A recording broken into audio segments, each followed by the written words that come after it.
Bom, avançando na ordem sapindáceas, né? Podia ser muito diferente. A gente tem aqui, no caso das espécies arbóreas, as arbóreas de folha, elas são de folha composta. O folíolo terminal é abortivo, tá? As espécies lianescentes têm folhas biternadas, como essas daí, tá? Pétalas geralmente com apêndice petalóide ou com lóbulos marginais alongados, eu vou mostrar adiante. Outras características importantes, as espécies lianescentes frequentemente com seiva leitosa, e caules poliestelares, se a gente faz um corte, a gente vê bem bonito, tá? E o que demonstra um crescimento meio anômalo, assim, secundário dessas plantas, e disco floral extraestaminal. Isso aqui é o tal dos, como ficam os feixes vasculares, inclusive a gente tem gênero que a gente precisa olhar para isso. Tá? Então tem que coletar um pouco do caule para facilitar a identificação. Tá? A distribuição desses feixes é uma coisa bem doida, assim, né? Dessas plantas. Eu recomendo quem tem interesse dar uma analisada. O que a gente vai encontrar em sapindácea, então, né? Folhas alternas espiraladas ou opostas, tá? Aqui a gente tem alternas. Composta pinnada, tripinada ou unifoliolada, tá? Cupania vernalis, Alófilos, provavelmente esse aqui deve ser o Edulis, e essa aqui é Dodonea viscosa. Tá? Todas ocorrem, essas duas no campus, essa aqui na região um pouco mais litorânea. É a família do Guaraná, vocês vão reconhecer, esse aqui é o tchau-tchau, esse aqui é o cambotá vermelho, e tem mais de 2.000 espécies no mundo. Tá? Eu quero chamar a atenção aqui para o folíolo terminal abortivo, no caso das espécies arbóreas, porque o guaraná e as trepadeiras não são assim, né? Então os táxons arbustivos eles têm essa característica, enquanto essas aqui vão apresentar látex e estípulo, tá? Mas nem sempre tão visível essa estípula presente. O que a gente tem na flor de sapindácea? Tá? Ela é actino ou zigomorfa, certo? São 4 a 5 sépalas, 4 a 5 pétalas. As pétalas às vezes estão ausentes, então ela pode ser só monoclomídia. E as sépalas são livres ou basalmente unidas, tá certo? Com frequência unguiculadas, não ficou tão visível nessa imagem, aqui um pouquinho unguiculadas, não tão unguiculadas, né? Mas eu vejo aqui uma pétala, outra pétala, outra pétala e outra pétala, e aí 5 sépalas, que inclusive parecem maiores, né? Pelo menos assim, não é unguiculada, né? Ali presentes, tá? O ovário é súpero, 2 a 3 carpelos. O que a gente tem, né? Eles também são de 8 numerosos e em muitos casos eles são pubescentes, estão vendo? Ó? Como se tivesse tricomas aqui no filete, tá? Ou papilosos, né? Com papilas. Como eu falei, 2 a 3 carpelos unidos, o ovário súpero, vai estar aqui, tá? Sobre um disco nectarífero extraestaminal que está aqui, ó. Aqui vocês estão vendo onde saem os estames, né? Nesse gênero ele não é piloso. E a gente tem em Serjânia, né? Há uma perda da quinta pétala, e ela se modifica para virar como se fosse uma plataforma de pouso, um nectário modificado, tá? Então, essa pétala ela é eliminada e o nectário se modifica, aliás, não é a pétala que vira o nectário, né? A pétala é eliminada e o nectário se modifica para virar uma plataforma de pouso. Serjânia é uma espécie comum aqui de trepadeira na região, e não é do gênero do Guaraná, mas é desse mesmo grupo, assim, né? Serjânia e Pauline. E as flores são bem grandes, vocês estão vendo 5 milímetros. Quero chamar a atenção para alguns frutos, né? Aqui é um fruto de cupânia, um fruto aberto. A nossa não é essa espécie que ocorre na região, a gente tem cupânia vernalis e oblongs de folha. Aqui algumas cápsulas jovens, né, dela ainda fechada. Quero chamar aqui a atenção para as sâmaras, né? No caso de Serjânia, tá certo? Que aparece essa estrutura aqui de fruto. O que separa anacardiácea e sapindácea? Eu fui lá na chave que é bem interessante, olha só. Se eu tiver pré-floração da corola valvar, é anacardiácea. Se a pré-floração da corola for imbricada, é sapindácea. Mas, eventualmente, né, eu posso olhar uma outra característica, que é os lóculos do ovário com único óvulo lá em anacardiácea, que eu queria destacar de novo. Tá? E para separar a sapindácea de vitácea, eventualmente nas que são trepadeiras, pode parecer um pouco, né? Se você não tiver o fruto, também tiver uma flor e tiver dúvida, apesar de que para mim elas são bem diferentes, né? O padrão da inflorescência, inclusive, o número de estames pode ajudar a separar, tá? O que a gente tem aqui na região, né? Cupania vernalis, aliás, a Paulínia cupania não é nativo da região, esse aqui é o Guaraná, tá? Essa coloração, inclusive, era usada pelos indígenas durante a guerra, né? Eles pintavam de vermelho os olhos, que os olhos geralmente são bem escuros, né? É, e consumiam essa fruta como um potencial energético, né? Paulínia cupana é cultivada, hoje em dia, não aqui, né, mas fazem fazendas, ela é meio que um arbusto apoiante, então assim, ela não é muito alta, tá? E forma talvez 3, 4 metros, se conseguir guiar ela, né? Para produzir o guaraná tão consumido, né? Tá aqui, ó, os olhinhos de guerra. O que a gente tem em Santa Catarina, né? São 10 gêneros e 37 espécies. Uma taiba intermédia tem de monte no campus, que é o cambotá branco. O cambotá vermelho é a Cupania vernalis, né? Olha aqui, ó, parece até o da Paulínia de antes, né? Urvilha eumácea tem em Santa Catarina, com esse fruto aqui. E trepadeiras a gente ainda tem Serjânia e Paulínia, tá? Tem as duas. Paulínia, o fruto é mais carnoso, assim, né? Tipo este. E Serjânia, o fruto é parecido com esse, mas geralmente a semente está na ponta. Como eu não destaquei aqui, ó, mas está aqui, ó. A semente está aqui nesse fruto, tá? Isso é uma Serjânia. É, nativa ainda a gente tem no campus Alófilos edulis. Tem mais de uma espécie de Alófilos no campus, tem Alófilos petiolulatus também. Tá? E se não me engano tem mais uma ou duas em Santa Catarina. É uma punk também. Ela se consome ramos e frutos maduros para fazer polpa, geleia e sementes tostadas, tá? Nunca consumir. O edulis tecnicamente é de comestível, né? Ah, e a Sergenia comunis aqui, ó. Com a semente aqui, lado oposto aqui, né, ao ramo, né? E aqui o fruto desenvolvido. Uma trepadeira muito comum na nossa região. De punk ainda a gente vai ter rambutan, tá? Cultivada na região, ou pitomba, também cultivada na região, nenhuma dessas aqui é nativa, tá? Pelo menos não em Santa Catarina. Bem diferentes, né? Bom, para a Ordem Malvalis, eu não vou fazer a pausa que estava apontada ali, eu vou seguir direto, porque a Ordem Malvalis não é muito grande, tá? A gente tem aqui 5.000 espécies, quer dizer, é grande, mas não tem muitas na região. Hoje em dia tudo isso aqui é Malváceas, são várias subfamílias, e isso aqui tudo eram famílias à parte. A gente tinha Estriculiaceae, Tiliaceae, Bombaceae e Malvaceae como famílias independentes, tá? Hoje em dia está tudo dentro do grande grupo das Malváceas. E ainda Bixiaceae, né? Bixiaceae, enfim. Sempre tem um professor que falava que a gente não fala taxa, a gente fala táxi, né? Então, é Bixiaceae. Por conta do gênero Bixa, que ocorre na Amazônia, que é o urucum. Tá? O que a gente tem aqui? O floema estratificado com camadas fibrosas e macias, canais e cavidades de mucilagem, tricomas estrelares, dentes foliares malvoides. O que é o dente foliar malvoide que ajuda a identificar o grupo, tá? Olha só, aqui é a margem do limbo, né? E esse dente está aqui, sendo que a nervura vai até ali na ponta, tá? Esse é o que ajuda a identificá-lo, além desses ácidos graxos, a ordem como um todo. Aqui em Malvaceae, né, a gente tem cálice gamocépalo, tricomas estrelados, como este aqui, mucilagem, mas nem sempre é fácil de ver isso em Malvaceae, né? Em Malvalis, e polistemonia também é comum, tá? Muitos estames, geralmente endocentrífugos de maturação. O androceu ainda desse grupo, a maturação do androceu na maioria das plantas é centrípeta, né? Enquanto em Malvaceae, como eu comentei, é centrífuga, tá? O que acontece? De dentro para fora ou de fora para dentro, né? Eu trava a língua. É o que acontece nesses grupos, né? Então, neste caso aqui, ó, de Malvaceae, a gente tem de fora para dentro, ok? Então é de fora para dentro que ele vai amadurecendo.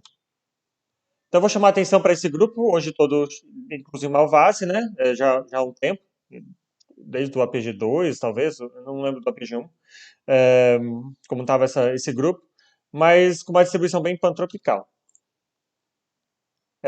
Vocês reconheceriam hibiscos e malvaviscos em Fabaceae antigamente, esterculiaceae vocês devem conhecer isso aqui, cacau, né?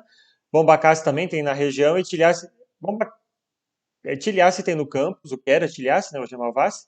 Bombaceae acho que no campus não tem, mas tem na região. E Malvaceae tem, né? Mas essas não são nativas, as que a gente tem no campus. E o que era Esterculiaceae, né, que são os cacaus, são mais da região amazônica. O que a gente tem em Malvaceae, então? Folhas actinódromas, nervação actinódroma, raios expandidos, cálice valvário, eu vou mostrar, corola contorta e nectários nas sépalas. E uma distribuição bem pantropical, tá? Aqui, ó. A gente pode ter folhas alternas, simples e alternas, espiraladas ou dísticas, em alguns casos. Com frequência também palmado-lobadas, que é o caso aqui da ceiba especiosa paineira. Aquela planta que tem no estacionamento lá, quem vai por trás do campus do bloco T ali, é RS, né?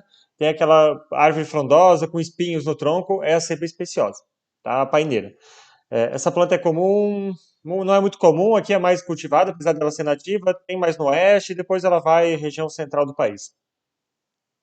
O Red varicato é o açoita-cavalo, né, conhecido. É bem interessante, de vez em quando ligam, a planta morreu, podemos cortar? Não, ela perde as folhas, ela é decídua, tá? Então não é que ela morre todo ano, morre, né? Simplesmente o pessoal não tem pressa, não tem paciência para esperar ela botar novas folhas, tá? A pré-floração aqui, então, né? Pré-floração imbricada, tá vendo que uma pétala sobre a outra, sempre, tá? É isso que acontece aqui na família. É quando existe uma peça totalmente interna e outra totalmente externa e as restantes se cobrem e são recobertas.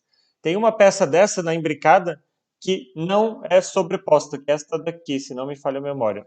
Pelo que eu estou vendo, ou esta daqui. Tá? Ela sobrepõe todas as outras, enquanto nos outros casos não. Neste caso aqui eu não tenho nenhuma, na verdade, sobrepondo todas as outras. Tá? Essa é a diferença da pré-floração. E uma outra característica de malvase interessante é o epicálice. Epicálice é como se eu tivesse uma segunda verticilo de sépalas. Não é sépala, isso aqui são brácteas, né? Porque eu tenho aqui sépalas, aqui as pétalas, mas eu tenho esse segundo, esse epicálice presente, tá? Geralmente esverdeado. Eu quero só chamar a atenção aqui, ó, foi tudo removido, né? Só as pétalas, e aqui ficou um disco nectarífero bem grande, com ovário súpero desse gênero que não ocorre aqui, mas é da família, né? O que a gente tem na flor, né? Androginospórica, vou chamar a atenção de novo aqui para o cálice, cálice e corola, ou androginospórica, que é mais raro, tá? Frequentemente com uma bráctea conspícua, formando esse epicálice, às vezes não é tão visível, né? São 5 sépalas, livres ou unidas, e 5 pétalas, livres ou unidas. Estames são de 5 a numerosos, tá? Aqui em seba um pouco menos, às vezes formando esse andróforo, tá? Na verdade, às vezes é um androginóforo, mas geralmente é só um andróforo, porque o gineceu só passa por dentro dele, ele está livre, ele não é levado junto. Às vezes monodelfo, né? Porque estão bem unidos, parece formar uma única estrutura, e estaminóides também às vezes presentes, tá? Mas não tão comum aqui nas que eu reconheço. Em alguns casos, no caso do Loerrea, e de uma espécie que vocês vão ver daqui a pouco, que vocês devem estar usando no momento, os estames são mais livres, unidos mais na base, assim, não formando esse andrófilo. Tem bastante nectários, né? Esses nectários são compostos de tricomas glandulares multicelulares, como vocês podem ver nessa imagem, tá? Que ficam aqui na base, então, das flores.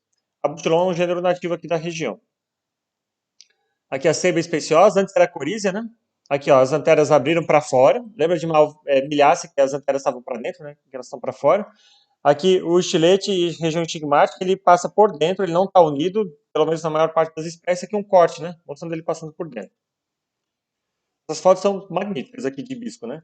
Então, o que a gente tem aqui de hibisco, né? Olha aqui, ó. No hibisco, na verdade, a gente tem o filete fundido e aqui formando, então, aqui com as anteras, tá certo? Vários os estames, então, formando esse tubo. E por dentro dele passa o estilete com 5 estigmas. Eu imagino que vocês já tenham reparado. Eu lembro disso de olhar quando eu era criança, né? Era bem interessante. Ele parece fofinho, né? Essa região estigmática. Isso indica 5 carpelos lá embaixo, né? E aqui a antera rimosa, né? Expondo os grãos de pólen. Eu acho essa imagem fantástica. Aqui alguns hibiscos, de novo eu quero chamar a atenção, ó, epicálice, cálice, corola com esse tubo de estames fundido a ela, então os estames são unidos às pétalas. Aqui está o ovário súpero, né? Aqui está o estilete, vejam que ele está livre dentro, tá? Sempre livre. São 2 carpelos a muitos, né? Unidos. O ovário súpero, como eu mostrei, e aí numerosos lóculos, óvulos por lóculo, tá? A gente pode ver aqui o ovário súpero, né? Aqui dá de ver 5 carpelos presentes. Aqui de novo um ovário súpero. Aqui o seu estigma com o seu estilete. Aqui um corte de uma das espécies do campus. 1, 2, 3, 4, 5 carpelos, vários óvulos. Aqui um fruto de hibisco, uma cápsula. No geral são cápsulas, tá? Esse hibisco é cultivado. A gente tem ainda teobroma, que pode ser daí, no caso aqui, uma drupa, uma baga, né? Mas tem todos os tipos de fruto, basicamente, em malvace. E vocês vão reconhecer algodão. Gossypium é o gênero, né, de malvace, é de onde a gente extrai o algodão. Olha a flor de algodão, para quem nunca viu, né? Olha o epicálice, olha o cálice, olha a corola. Olha aqui os numerosos estames, um tubo, né? Então, clássico malvace, tá? No campus, como eu falei, a soita cavalo é red varicata. Se vocês olharem, lembra também a flor de malvace, só que tem N estames neste caso. Folha alterna, aqui simples, né? Em Santa Catarina ainda a gente encontra hibiscos diversifólios, seria nativo. São 95 espécies de malvace e 28 gêneros. Pseudobombax longiflorum é bem comum. Ceba especiosa também é comum. Tem Spiroteca, que é uma espécie tipo mata-pau, tá? Tipo figueira mata-pau. E punks, tem muitas punks, né? Vocês vão, malvavisco, né? Se faz geleia, se faz salada. Eu, por exemplo, não posso consumir, eu passo mal. Já tomei suco, enfim, não dá certo. É, Cupuaçu também faz parte desse grupo, né? Outra espécie do gênero Theobroma. Enfim, dá de consumir muitas coisas, né? De malvácia. Recomendo dar uma olhada. Muitas são ornamentais do gênero Abutilon, que são nativas. Esse gênero também foi dividido. Nós tivemos algumas espécies descritas recentemente de um gênero de malvácia do Herbário Furb, né? Tem vários tipos ali registrados do gênero Calistene. Tá? E por fim, Brassicalis eu vou mostrar mais por curiosidade, tá? Quase 5.000 espécies. O que caracteriza a ordem é a presença de glicosinolatos, tá? Que contém enxofre, e que libera o famoso óleo de mostarda e, consequentemente, o gás mostarda, né? Que é um agente químico banido, mais ou menos. O que a gente tem, né? Uma forma floral bem complexa, são androginospóricas, vocês vão reconhecer os repolhos, tá? Inclusive usados como ornamental. Eu tenho uma foto de um jardim no México só de repolhos. Esses dias eu fui numa floricultura e estavam vendendo repolhos ornamentais, tá? A família, na verdade, ela ocorre no mundo todo. Ela pula ali um pouco da caatinga brasileira e uma parte de Cerrado Pantanal.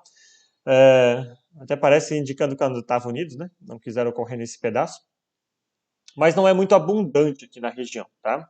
Vocês ainda vão reconhecer rafanos sativos, brassicolerácea. De brassicolerácea eu vou mostrar que na verdade é muita coisa brassicolerácea. Esse é um jardim lá no México, tá? De brassicas exóticas, brassicas ornamentais, não são para alimentação, né?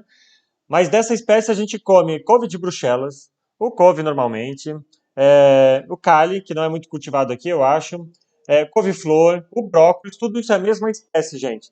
Essa espécie ela tá passando agora um carro fazendo propaganda no mercado, mas não tem do couve, não sei o preço. É, essas, essas, essa espécie Brassicolerácea a gente consome em várias estruturas porque elas foram selecionadas artificialmente, né? Seleção humana, porque eu quero mais folha, o outro queria mais flor, ou outras estruturas, e foi produzindo isso, tá? É tudo a mesma espécie. E a gente consome e compra no mercado como se fosse tudo coisa diferente, tá? E por fim, em Brassicalis eu quero chamar a atenção para a caparace, gente, por conta de Tarenaia hasleriana, tá? Ocorre aqui na mata ciliar, vocês encontram em terrenos abandonados, é muito comum, é nativa. Talvez alguém tenha fotografado, por isso eu gosto de mostrar. E caricace, que vocês conhecem, né? Vocês sabem que flor é essa, porque vocês conhecem esse fruto, tá? É isso que a gente tinha para terminar os rosídeas. Eu espero que vocês tenham entendido. Eu vou deixar uma atividade para vocês depois. Aproveitem, tem uma boa revisada nesse conteúdo. São várias famílias, muitas características, mas essas principais famílias são fáceis da gente distinguir, né? Do mais, nos vemos com asterídeas na sequência.